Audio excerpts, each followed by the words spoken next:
What's going on, family? We are officially on the journey to 1 million subscribers, and my team and I are giving away $30,000 to help you pay off your consumer debt. That's right. 3E3 community members will each get $10,000 to wipe out their consumer debt. Now, do you want in? It's simple. All you have to do is subscribe to my YouTube channel and join my email list by going to anthonyoneal.com and clicking on the Join the Community tab. That's 100% it. Check this out. At 940,000 subscribers, we're surprising one lucky person live on my show with the first $10,000, and we're going to give that person a financial makeover before paying off their debt. So, before we get to today's show, hit that subscribe button and let's hit it 1 million strong before my birthday, July 1st. All right? Love you all. Let's get to the show. But did you know that most upgrades are incremental and often not worth the hefty price? Sales could seem like a great opportunity to save money, but they often tempt us into buying things we really do not need.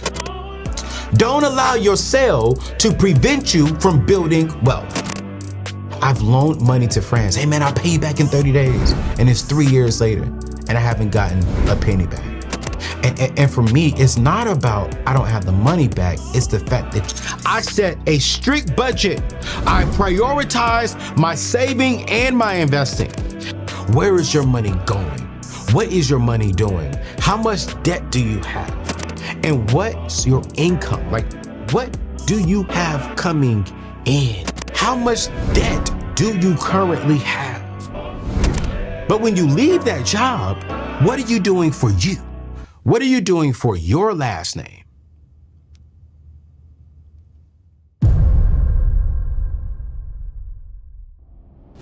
What's going on, family? With everything going on in the economy today, now, let me say this again, now is not the time to be playing around with your finances, with your money. It is time to get intentional. It is time to get disciplined. It is time to take it serious during these days and times. You see, building wealth isn't just about stacking up cash or getting to the bag. It's about how much of your bag can you keep? How much of your bag can you invest? And how much of your cash can you pass down to your children, to your loved ones? And to do that, you're going to have to start saying, I'm sorry to say this, no to some things. Yes, you're going to have to start saying no to yourself. You're going to have to start saying no to your friends. You're going to start saying no to other people and to certain things. In today's show, I'm going to break it all down. Why is it, let me play this. Why it's time to stop chasing the newest and most expensive things? How setting healthy boundaries is key to financial success, and why getting serious about your financial future is a must, not just a choice. Today's message is going to be a wake-up call. Stop following the crowd and start thinking about the legacy you want to leave behind. Listen, I'm in a season of my life to where I'm focusing on building a legacy, not just building a following. I'm focused on building a legacy, not just building a big old bank account. Because what is a bank account if I have no one to leave it to? What is a bank account if I've lost my soul? So grab your pen, grab a piece of paper, take some notes, and we're going to get into this show. It's a mashup of the things that you need. Let's get to it. I'm done purchasing the latest and the greatest versions of things.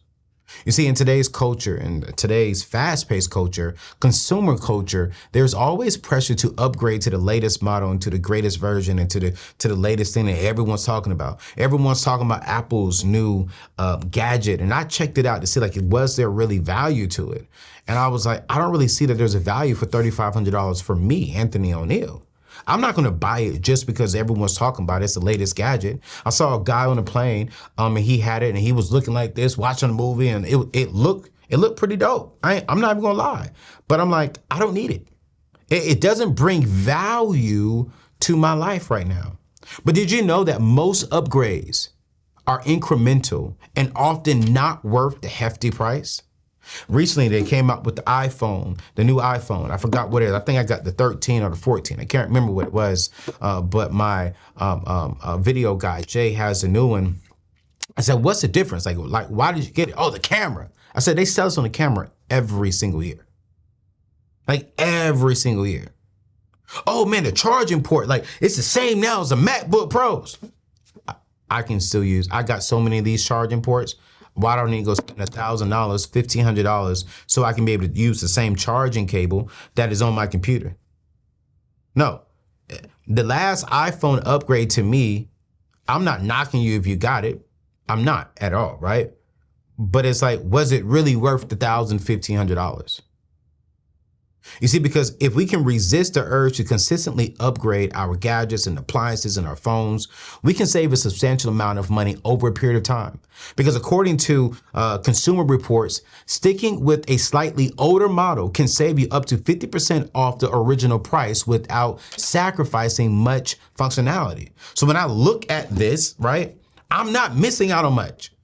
Yeah, I may not have the extra crispy camera and photos, but I got dope photos. Yeah, I may not be able to use the same plug that plugs into this computer over here, but I can still charge it. Well, Anthony, it's on sale. And Anthony, they got sales going on. That's number 3. I stopped investing into items that are on sale.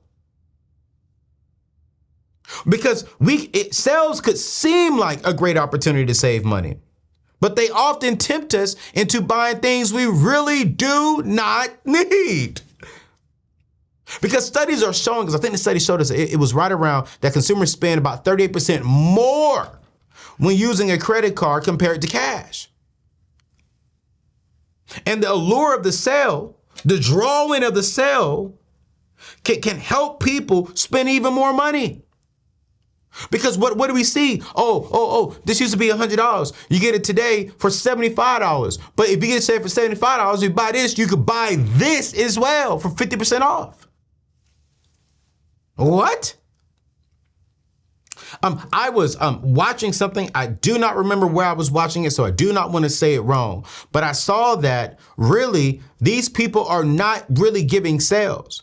So it's like, for an example, if let's say for an example, it was 100, they'll mark it up to 110 and then mark off 20% where they're really going back down to really where it was a little bit below. A little bit below. My mom in Carolina, she is a coupon shopper. And she's like, I get it for sale. I said, Mom, but you spend more money now on sales than you did when it wasn't on sale, because you know if you can get one for 99 cents, why not get 10 for 99 cents when before you was only buying one for $3.99? By sticking to a strict budget and only purchasing items that we truly need, we can avoid falling into the trap of overspending on discounted goods. We have to get on a budget and stick to the budget, and we have to look at ourselves and say, you know what? I'm not going to spend money on that item just because it's on sale when I don't even need it. Because at the end of the day, I still spent money. I still spent money that I could have used to purchase an asset, that I could have used to put inside of an investment account, that I could have used to put inside of my kids' 529 account, that I could have used to put inside of my kids' custodial Roth IRA. I put all this money. Oh, it was on sale. The bracelet was on sale. The hair was on sale. The nails job was on sale. Oh, the massages was on sale. The cars was on sale. Everything was on sale. And don't get it twisted. I am a person who sells things, and I get it. It is wise for me to offer a deal, right? But it's also not wise for you to take a deal from me that you cannot afford simply because I just put it on sale. No, you have to track your wealth. Don't allow your sale to prevent you from building wealth. This is why I created the Wealth Builder tool.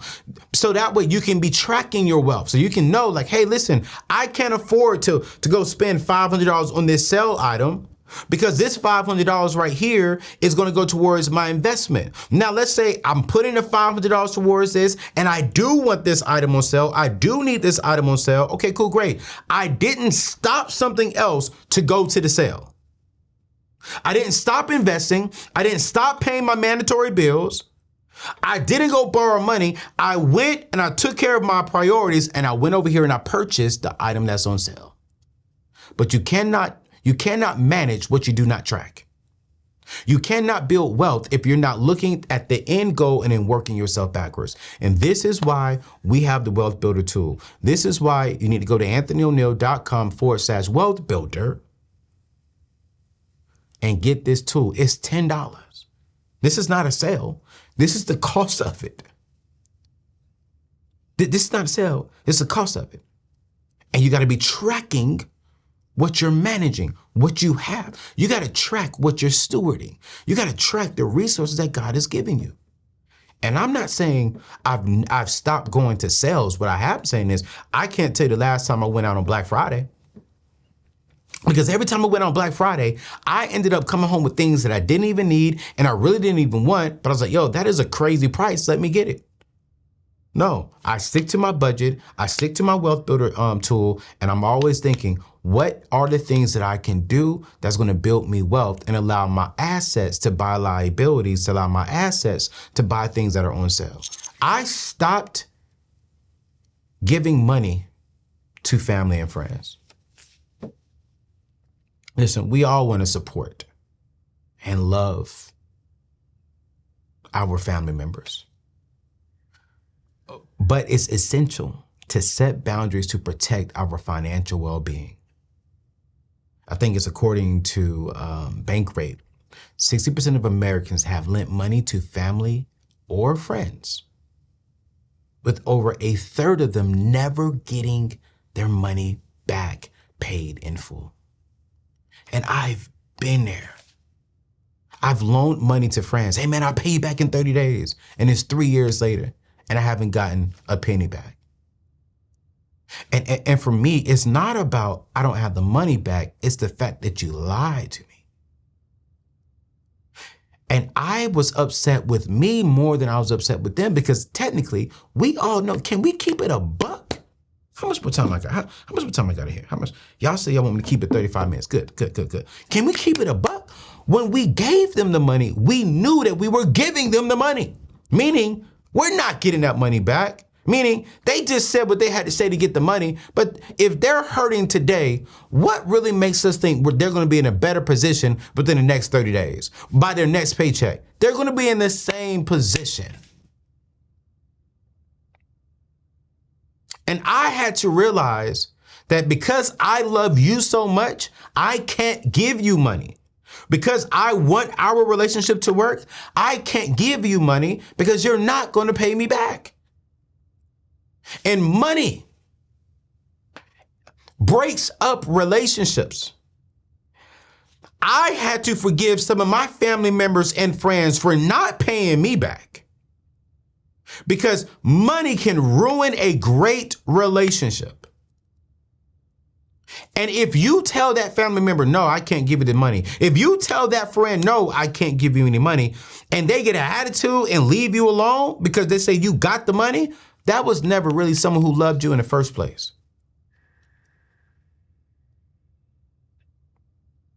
And this is what I had to do.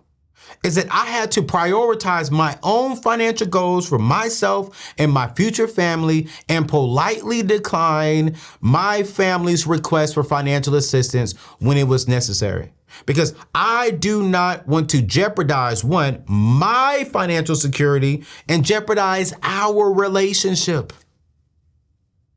And man, when I stopped giving family members money, I had so much peace. I can go around my family and I'm not looking at them saying, where my money at, man? You owe me $500. You owe me $1,000. And here's the truth. Let me be real with you. My family members, sometimes when they come to me, they know I got the money for it. But I tell them I can't afford it. I can't afford to give you the money because I can't afford to not invest that. I can't afford for our relationship to fall because of this. Now watch this. Here's what I'm not saying. I'm not saying your family member is out there living on the streets, living on a car, and you can't go put them in a hotel room. No, I'm not saying that. I'm not saying, a family member came through a hard time and they came through a hard time and you can help them. No, no, no. In those instances, I don't loan money. I just give it to them. Hey, listen, don't tell me you're going to pay it back. Don't do nothing. I'm giving you this money. And if that person decides to give it back, that's fine. But I'm giving this to you with the expectation of nothing in return. So this way we are protected and we are good. But none of my family members are going to go through a rough time that I know they had no control over. And if I can help them, I'm going to help them. But if you come to me talking about, yo, bro, let me borrow this money so I can put a down payment on the car. No. Yo, bro, let me borrow this money so I can go to Africa for 2 weeks. No. Yo, let me borrow this. No. No, I'm not doing that. I set a strict budget. I prioritized my saving and my investing and made sure that every dollar had a purpose and an assignment to it. I stopped spending on things that didn't align with my goals and my vision and started focusing on building a solid financial future. So some of y'all may be sitting here thinking, well, Anthony, I hear you, man. I'm right there with you. I want to build a financial future seriously. I want to build a business seriously. I want to make sure that my children's children have and know my name and have money. I want to make sure that my wife, that my husband, whenever we get married, that we are not a burden to each other financially. How do we do it? Where do we start? It all comes from, let me get my necklace out. I don't know why I be doing that, Lord Jesus. It all comes from, you got to earn. What do you mean earn, Anthony? I've talked about this in my show. And I'm going to break down what does earn mean, because if you're going to really take your financial future seriously, you got to earn more. You got to earn your future. How do you earn your future? Let's break it down. E stands for evaluate where you are financially. I really want you to take a hard look at your current financial situation. I want you to know exactly where you are when it comes with your money. Where is your money going? What is your money doing? How much debt do you have? And what's your income? Like, what do you have coming in? How much debt do you currently have? What kind of margin between your income and your debt do you have? Like, what is that breathing room? The reason why some of you all cannot take your financial future seriously, you cannot adjust to your future, is because you do not know what you're actually doing well with your money. Do you hear me? You do not know well what you are actually doing with your money. So this is why you got to start off when it comes to earning more. You got to start off with evaluating where you are financially currently, which leads me to the A. You have to step back and arrange the vision. You see, once you understand where you are and what you're currently doing, it's time to get clear on where you're going, AKA where you want to be. And you do this by setting specific financial goals that align with the life you desire. Whether that's being debt-free, but building a certain level of savings, or investing like crazy into the future. This is where you and your wife, you and your husband, you and your partner sit down and say, you know what, babe? What do we want to do? Like, where are we going? And I'm not talking about how many kids we want right now. No. I'm not talking about what kind of cars we want right now. No. I'm talking about 30 years from now, when we are older and we don't want to get up and work anymore, what do we want our life to look like? Do we want to pay for a home? Where do we want to live when we retire? Do we want to go to Florida? Do we want to go to California? Do you want to retire in Mexico? I told myself my 45th birthday, I'm moving out of the country and I'm living somewhere for a year. My company's still going to be producing. I'm still going to be shooting content. But for a year, by my 45th birthday, I am moving out of the country for 1 year. All right, fam, let's have a heart to heart. You all know that I'm all about helping you get your money. But let me ask you this question. How's your credit report looking? And if you're being honest and you're saying, you know what, Ayo, I need some help, well, listen, I got something for you. Listen, I know credit can feel like this big confusing thing, but with Kickoff, it doesn't have to be. They've designed a super simple, affordable way to help you build your credit, whether you're just starting out or need to bounce back from a rough patch. Here's how it works. Kickoff reports to the major credit bureaus to help you establish a positive credit history. And you can get started for as little as $5 a month. No credit check, no crazy interest fees at all, no hidden fees, so just a straightforward way to improve your financial standing. And here's why it matters the most, because it is not just about a number, it is about financial freedom and doors opening up for you. Do you want that dream apartment? Do you want lower car insurance and even better job prospects? It all starts with making sure you have a good credit profile. So don't wait. Head over to anthonyoneal.com/kickoff. That's anthonyoneal.com/KIKOFF and start your first month for just as little as $1. Listen, it's anthonyoneal.com/kickoff, KIKOFF. You get it for $1.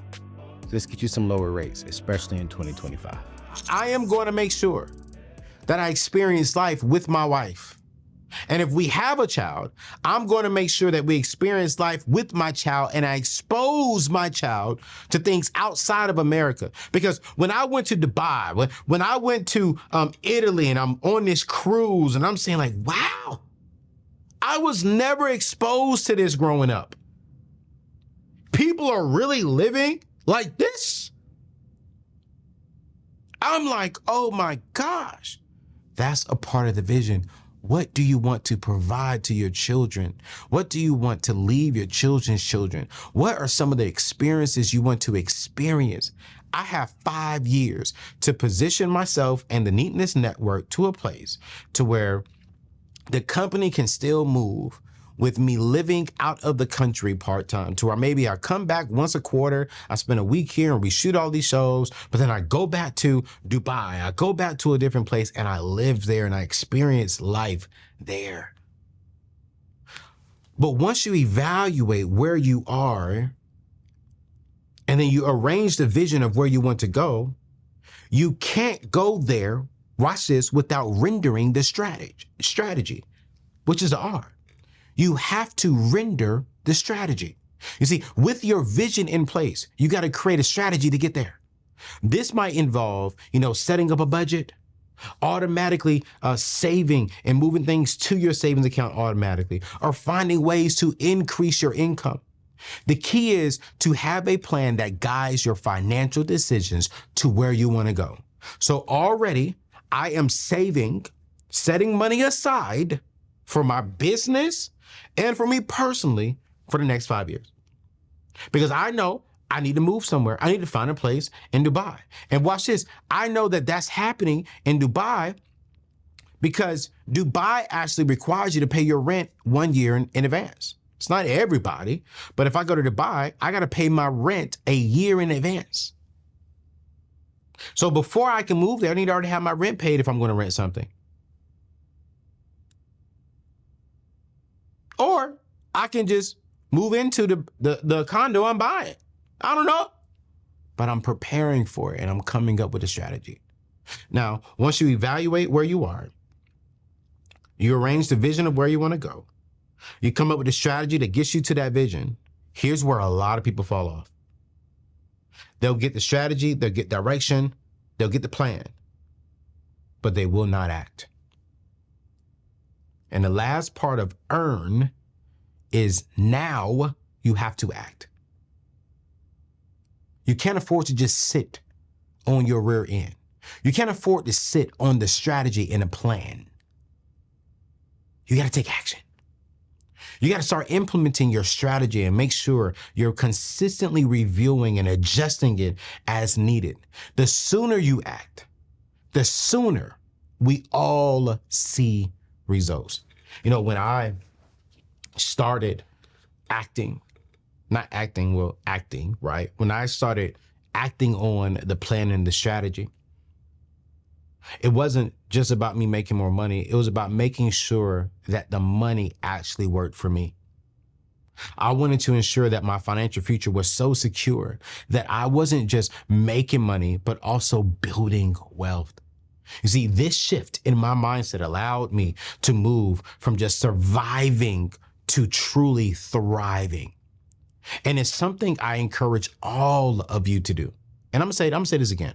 This is something I encourage all of us to do, because even at this level, I have to continue growing and evolving and looking at my finances and adjusting my plan and my strategy. Don't let a high income fool you into a false sense of security. Just because you're making 80,000, six figures, $1 million. Do you know how many millionaires I know who personally make 7+ figures or more a year, and I'm still wealthier than them? Y'all, my business does well over 7 figures. Anthony O'Neal does not make 7 figures. Anthony O'Neal, the human, me, the person, hello, I do not make 7 figures a year. My business does not pay me 7 figures a year.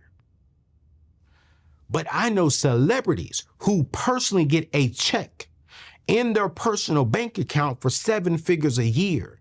And I, and some of you, are wealthier than them because they allow the false sense of a high income to fool them into getting comfortable. When net worth is about how long can you last without a dollar coming in. Net worth means if you stop working today, how much capital, how much cash do you have access to survive without another dime coming in? You have to take control of your finances now, so you're not left wondering where all your money went to later on. I stopped thinking like everyone else. I stopped thinking and processing like everyone else. You see, when you start making 6 figures, when you start thinking of becoming a net worth millionaire, it's easy to get comfortable and start thinking like everyone else around you. But here's the truth. If you want to achieve something extraordinary, here go that key word there, extraordinary, pause. Nothing extraordinary happens inside of your comfort zone. Let's expand a little bit more. Nothing extraordinary happens if you think like everyone around you. So if you want to achieve something extraordinary, you can't afford to think like the average ordinary person. You see, the average ordinary person trades time for money. And their content, not content, they're content with just getting by. But I knew that if I wanted to truly build wealth and create a legacy and create a business that was going to impact lives, I had to start thinking differently. The first shift I made was how I viewed time and money. You see, most people see time as something that they have to spend to earn more money. But I started to see money as a tool to buy back some of my time. Instead of working harder for every dollar, I began to focus on ways to make more money and have my money work harder for me. I tell that to my team and my staff here. Like, listen, Anthony O'Neal owns this company. You all are helping me build and impact lives. So the time off that you have, and I'm very strategic about making sure that I'm not working too hard. I want them to build something on the side. I don't want them to have another side job. I want them to build something on the side that they 100% own, that their family has ownership, and they get 100% of the fruit of that. So that way they can invest into assets that generates passive income. I started investing in passive income ideas, automating parts of my business, and finding ways to scale my efforts so I could do more with less. I don't want everybody's thinking, well, shoot, I better get 2 jobs. I bet. And let me backtrack. Let me make sure I'm saying this correctly. I'm not saying having two jobs is horrible. No, if you're on your journey of paying off your debt and getting your savings account up to where you can be comfortable, yes, working 2 to 3 jobs to get to that point is wise.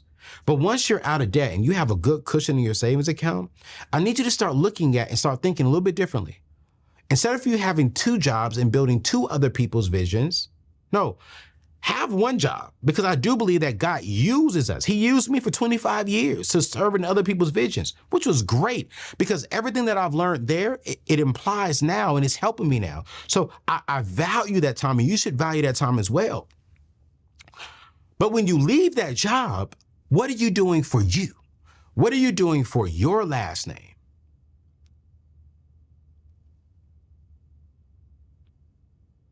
Another change that I made was I had to change my approach to growth. You see, the average person is okay with staying where they are, stagnant and comfortable. But I wanted more than just comfort. I wanted to thrive. I started surrounding myself with people who challenged me, who held me accountable, who were consistently evolving and pushing their own limits. I invested in my education. Actually, I'm still investing into my education.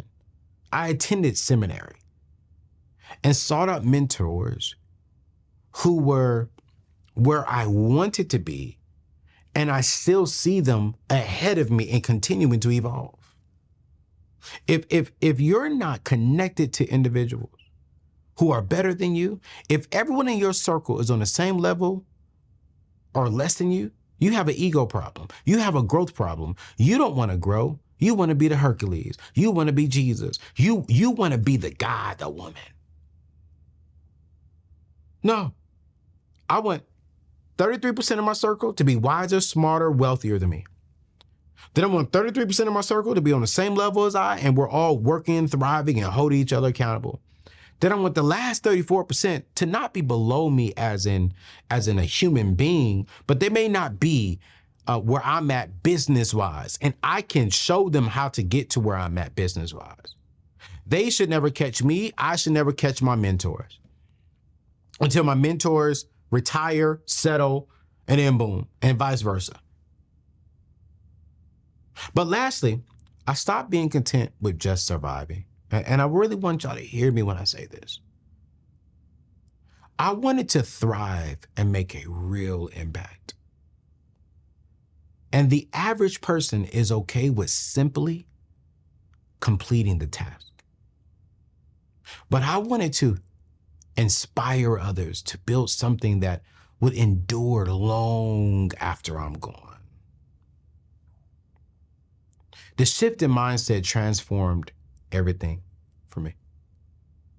You see, this shift pushed me to step into leadership roles, take bold tasks and risk, and pursue opportunities that people might avoid. The lesson here is very simple, you guys. If you want extraordinary results, you can't afford to think like everyone else. You have to think bigger. You got to act smarter and be willing to do what others are not willing to do.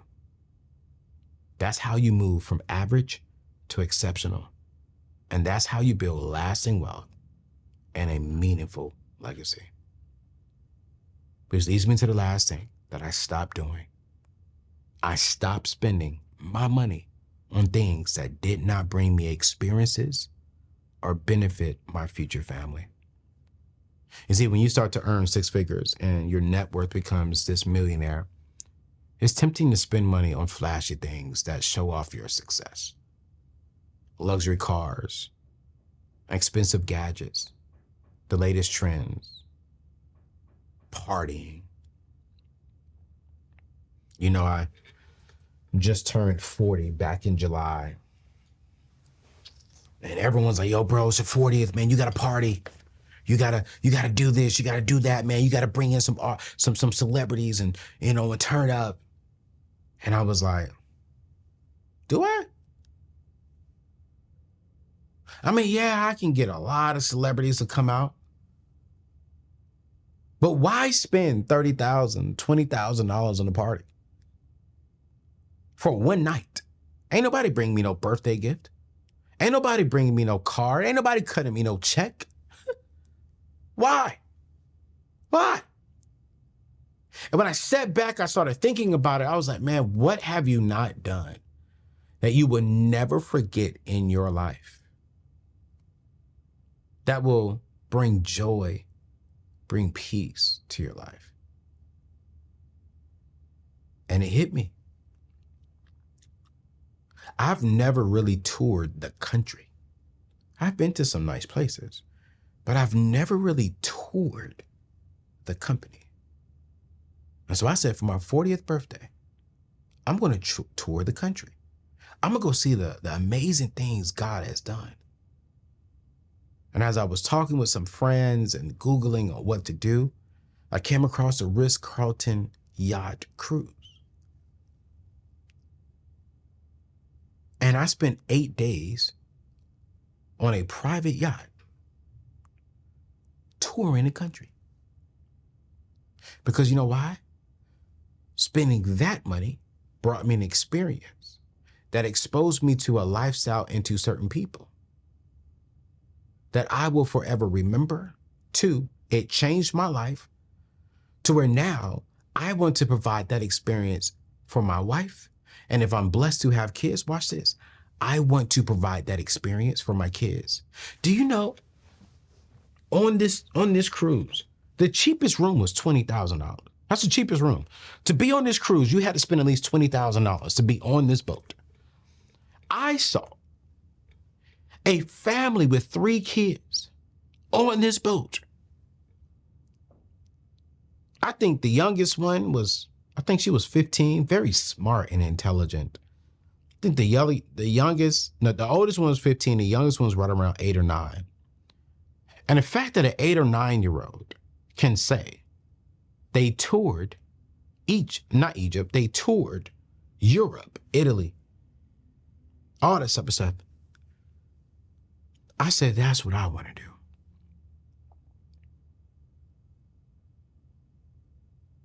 I have the nice cars, y'all. I got 2 luxury cars. I have the name brands. Heck, I got the watch. But here's what I quickly realized. That these nice things I don't have, while they're nice to have, and I'm grateful that I do have them, they don't bring lasting satisfaction. And instead, I decided to start focusing on spending my money on things that would truly enrich my life, truly bring peace.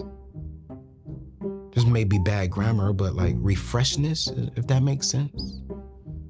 And it benefit my future family.